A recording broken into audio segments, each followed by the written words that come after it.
여러분 안녕하십니까? 금요일 밤 여수 MBC 뉴스데스크입니다. 오늘 낮 2시쯤 순천의 한 야산에서 불이 났습니다. 건조한 날씨에 바람을 타고 불이 번지면서 산림청은 산불 2단계를 발령했고 인근 민가에는 주민 대피령이 내려졌는데요. 현장에 나가 있는 취재기자 연결합니다. 김단비 기자, 현장 상황은 어떻습니까? 네, 다행히 주불은 80% 정도 잡힌 상황입니다. 불이 난 이곳에는 시뻘건 불길 대신 연기가 자욱한데요. 매캐한 냄새도 코를 찌르고 있습니다. 이곳 순천 월등면의 한 야산에서 불이 난 건 오늘 낮 2시 15분쯤입니다. 건조한 날씨에 불씨가 바람을 타고 민가 인근까지 번지면서 주민 90여 명이 마을 회관으로 대피했다 일부 주민들은 다시 귀가했습니다. 오후 7시 기준 피해 면적은 47헥타르로 비닐하우스 2동이 불에 탔습니다. 산림소방당국은 진화를 끝낸 뒤 정확한 화재 원인을 파악할 계획인데요. 현재로서는 주변 과수원에서 부산물을 소각하다 불이 번진 것으로 추정됩니다.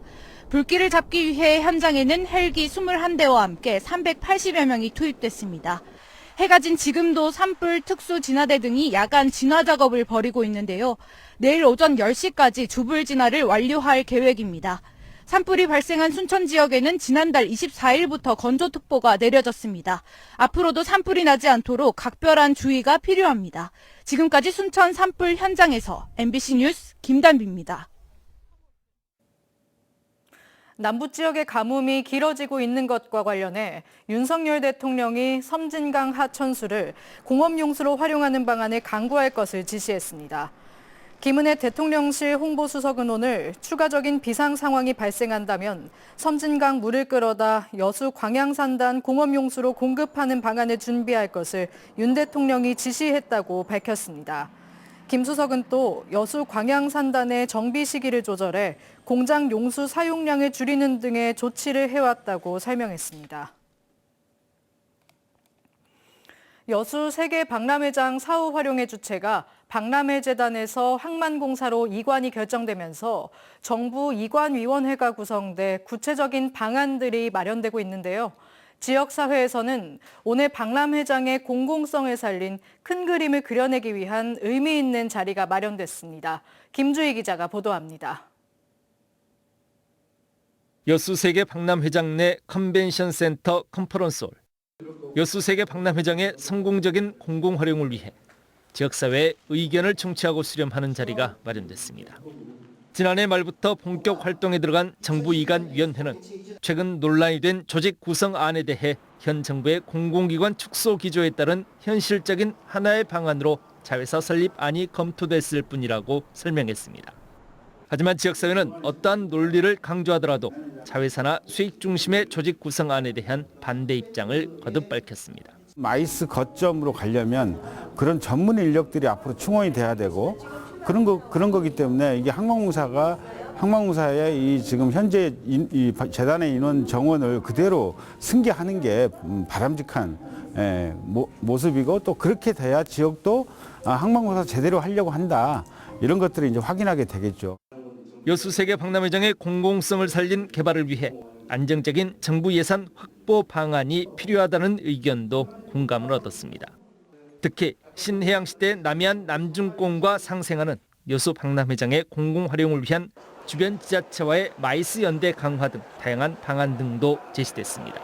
결국은 30만의 범위를 넘어서는 200만 명이 살고 있는 남해안 남중권의 인적 네트워크, 사회적 자본, 그리고 기관과 사람과의 이 관계적 자본들을 제대로 활용해야지만이 결국은 공공활용이 성공할 수 있다고 봅니다. 지난 10여 년 동안 수많은 논란 속에 공전해왔던 여수 박람회장의 사후 활용 방안. 어렵게 마련된 새로운 출발선에서 공공성과 수익성이 담보될 밑그림을 그려내기 위한 지역사회 내 논의도 본격화하고 있습니다. MBC 뉴스 김주희입니다. 2023 순천만 국제정원 박람회 개막을 한 달 앞두고 관람객 유치와 붐 조성을 위해 이달 말까지 입장권 할인 사전 예매 이벤트가 진행됩니다. 순천시와 박람회 조직위원회는 오는 31일까지 박람회 누리집과 인터파크 등 입장권 구매와 예매 창구를 통해 다양한 온라인 예매 이벤트와 함께 박람회 입장권을 정상가의 최대 20%까지 할인하는 마지막 사전 예매 행사를 진행하고 있습니다. 순천시는 특히 지난해 순천만 국가정원 방문객의 절반 이상이 모바일 활용도가 높은 10대에서 30대로 이번 온라인 구매 채널 확대가 MZ세대의 입장권 구매 증가로 이어질 것을 기대하고 있습니다. 2023 순천만 국제정원 박람회 핵심 콘텐츠인 가든스테이 순천 신랑계가 오는 10일부터 숙박 예약 서비스를 시작합니다. 순천시와 박람회 조직위원회는 전 세계적인 웰니스 관광 트렌드에 맞춰 국내 첫 프리미엄 정원 체험 상품인 가든스테이를 마련했으며 60만 평의 정원 35동의 캐빈에서 하루 100명만 누릴 수 있는 체류형 프로그램으로 운영한다고 밝혔습니다. 신랑계는 시와 랑계의 합성으로 쉿 조용하게 느긋하게 쉬고자 하는 마음과 전라도 방언으로 내가 쉬겠다는 적극적인 청유형 표현에 두 가지 메시지를 담고 있는 가든스테이의 상징성을 반영했습니다. 포스코 지주회사의 본사를 포항으로 이전하는 방안이 추진되고 있는 가운데 포스코가 광양 지역과의 상생 협력 방안을 제시했습니다. 하지만 실효성이 없다는 비판이 나오고 있어 최종 합의안을 도출하기까지는 시간이 더 필요해 보입니다. 문영철 기자입니다. 지난해 12월 열린 상생협의회 3차 회의에서 지역사회가 포스코 측에 요구한 사항은 모두 5가지였습니다. 하지만 포스코가 포스코케미칼 본사를 광양으로 이전하는 것 등의 난색을 보여 합의점을 찾지 못했고 결국 광양시와 시민단체 등은 실현 가능한 대안을 포스코가 직접 제시해달라고 요구했습니다. 2달이 지난 최근 포스코가 제출한 합의서 초안입니다. 지자체와 협의기구를 만들어 미래 경쟁력 강화 사업 등을 논의하고 지역 중소기업 발전을 지원한다는 내용. 그러나 광양시와 시민단체는 이를 받아들이지 않기로 했습니다. 기대했던 수준에 크게 못 미칠 뿐만 아니라 내용도 두루뭉술해 실효성을 담보할 수 없기 때문입니다. 포괄적인 안을 가지고 왔어요. 구체적인 내용이 없기 때문에 자체적으로 논의를 해서 새로운 시책을 만들자라고. 한편 포스코 지주회사의 본사를 포항으로 이전하는 안건은 최근 이사회를 통과해 주주총회 의결을 앞두고 있습니다. 일단 광양시는 지역 협력사에 도움이 되는 내용을 중심으로 새로운 합의안을 작성한 뒤 포스코와 논의를 이어가겠다는 입장입니다. 이와 함께 시민단체는 포항의 사례와 같이 최소한 포스코 케미칼 본사의 주소지만이라도 광양으로 옮기는 것이 필요하다고 강조하고 있습니다. 동반 성장을 하기 위한 실질적인 태도로 보기는 어렵다. 상생 협력하는 그런 마음들을 담아서 합리적으로 실천할 수 있는 그런 것들을 제시해야 된다고 봅니다. 김영록 지사까지 나서 상생협력을 촉구한 지 1년이 다 됐지만 포스코와 지역사회의 상생협력 논의가 언제쯤 결실을 맺을지는 여전히 불투명합니다. MBC 뉴스 문형철입니다. 튀르키예와 시리아 국경 지역에서 발생한 지진으로 피해를 입은 이재민을 위해 여수 시민사회단체들이 모금운동을 진행합니다. 여수시 사회복지협의회와 여수선소상가연합회는 오늘 여수시청 앞에서 첫 모금 행사를 열었습니다. 모금된 성금은 전남 사회복지 공동모금회를 통해 튀르키예 한국대사관과 국제모금단체 등에 전달됩니다. 모금에 참여를 희망하는 시민은 여수시 사회복지협의회 지정계좌로 직접 송금하면 됩니다. 내일이면 광주의 무등산이 국립공원으로 지정된 지 10년이 됩니다. 그동안 멸종위기 야생생물이 3배 이상 늘어나고 세계 지질공원 재인증에 성공하는 등 긍정적인 결과를 이뤄냈습니다.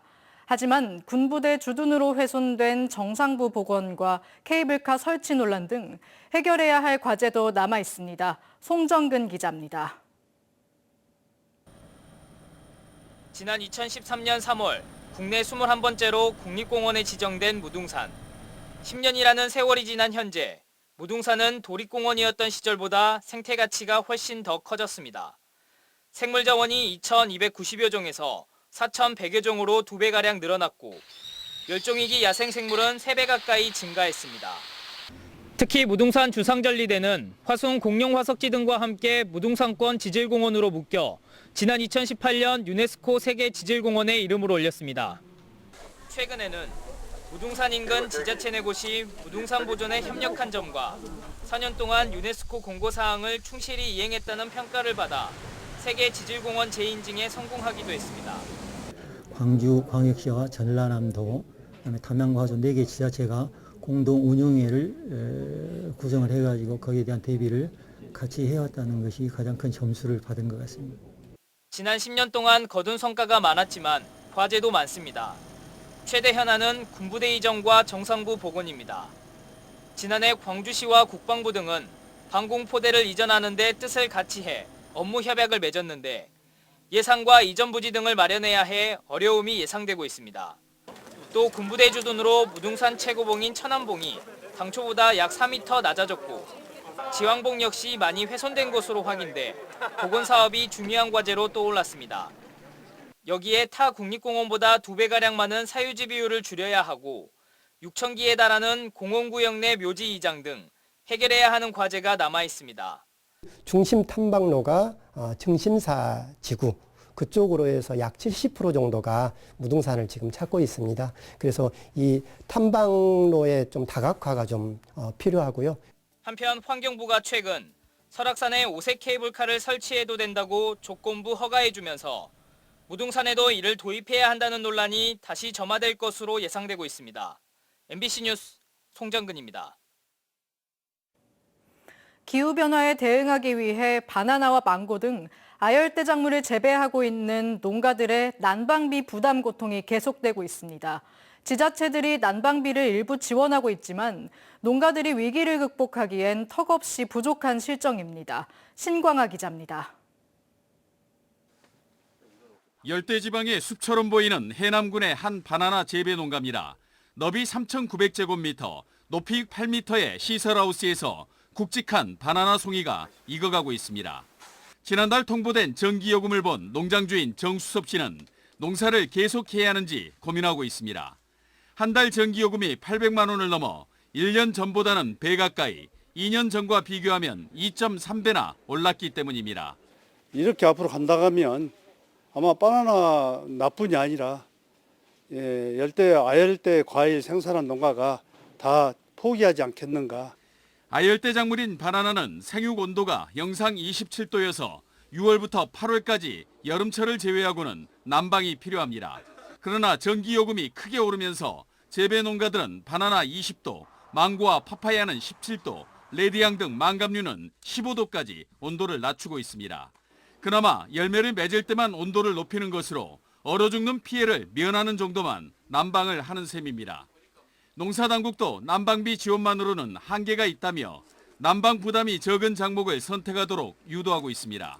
에너지 절감 기술 보급이라든지 또 이제 가을 안 해도 되는 저온성 화훼 작목 대체라든지 이런 것들을 적극적으로 보급을 해서 해남군 등 지방자치단체가 전기요금 인상분의 50%를 농가에 지원하고 있지만 일시적인 것에 그칠 것으로 보입니다. 정부가 전기와 가스 등 난방요금을 지속적으로 인상할 것으로 보여 앞으로 어려움은 계속될 전망입니다. MBC 뉴스 신광하입니다. 오늘 전남 동부 지역은 구름 많고 포근한 날씨가 이어진 가운데 토요일인 내일도 비슷한 날씨가 예상되고 있습니다. 건조한 날씨에 곳곳에서 산불이 발생하고 있으니 불씨 관리에 유의하시기 바랍니다. 내일 아침 최저기온은 1에서 5도, 최고기온은 14에서 17도 사이로 일교차가 10도 이상 크게 벌어지겠습니다. 바다의 물결은 남해서부 앞바다에서 0.5m, 먼바다에서 0.5에서 1.5m로 비교적 잔잔하겠습니다. 내일 여수의 만조 시각은 오전 8시 5분, 간조 시각은 오후 2시 17분입니다. 4년 만에 열리는 광양 매화축제가 일주일 앞으로 다가오면서 성공 개최를 위한 준비 작업도 속도를 내고 있습니다. 광양시는 교통 혼잡을 최소화하기 위해 교통 상황을 실시간으로 안내하고 화장실 등 편의시설 추가 설치와 불법 노점상 단속 등을 추진하기로 했습니다. 광양시는 오는 7일 최종 보고회를 연 뒤 8일에는 현장 점검을 진행할 계획입니다. 민간공항 주변 소음 대책 사업으로 피해 주민에게 현금을 지급하는 방안이 추진됩니다. 국토교통부는 지금까진 소음 피해 지역 주민에게 냉방시설과 전기료, TV 수신료 등을 지원했으나 앞으로는 한 세대에 연간 23만 원의 현금을 지급하고 방음시설도 주민이 설치하면 공항 운영자가 비용을 주도록 했습니다.